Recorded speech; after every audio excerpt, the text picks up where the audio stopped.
Hello everyone, तपाईँहरूलाई फेरि पनि मेरो नयाँ भिडियोमा स्वागत छ। अनि आज चाहिँ हामी खाँदैछौँ झालमुरी, त्यो पनि एकदम कति टाइम बादमा है।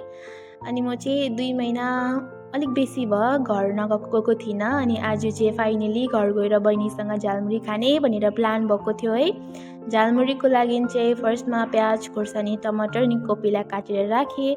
त्यसको बादमा सबैभन्दा इम्पोर्टेन्ट कुरा हो वाइवाई। यो त हामी सबै नेपालीहरूलाई थाहा छ है, नेपालीहरूको त वाइवाई त कति साह्रो फेभरेट हुन्छ भनेर।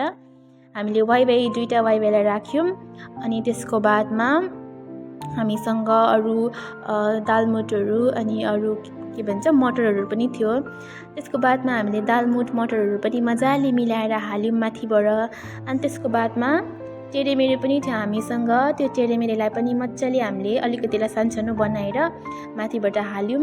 हामीसँग चाहिँ ज्यादा बेसी सामान पाएन, दोकानमा नै थिएन।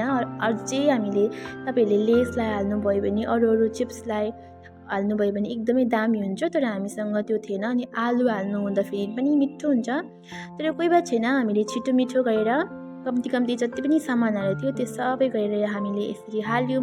अनि माथिबाट हल्का तिखाला, त्यसको बादमा वाइवाईको मसला। यो वाइवाईको मसलाहरू चाहिँ एकदमै मिठो हुन्छ। अनि यसको वाइवाईको जो त्यो तेल अनियनको तेल पनि एकदमै दामी हुन्छ है। तर मैले चाहिँ त्यो हालिनँ, माथिबाट अर्को एउटा रिफाइन ओइल हालेँ। अन्त मजाले यसरी चलाइसकेपछि मलाई चाहिँ लाग्यो यो अलिकति बोल सानो भयो जस्तो लाग्यो, किनभने अझै यसमा मुरही मिक्स गर्नु त बाँकी थियो। त्यही लागि मैले यसलाई अर्को भाँडामा सारेँ, ताकि मजाले फेर्दाखेरि मजाले एकअर्कासँग मिक्स होस् भनेर है।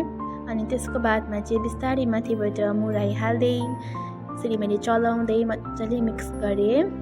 तपाईँले देख्न सक्नुहुन्छ कस्तो दामी भइदेखिरहेको छ, एकदम मिठो भएको थियो। हामीलाई खानु मजा आयो, हामी सबैजना मिलेर राम्रो टाइम स्पेन्ड गऱ्यौँ। अनि तपाईँहरू पनि यसरी बनाएर खान सक्नुहुनेछ। ओके।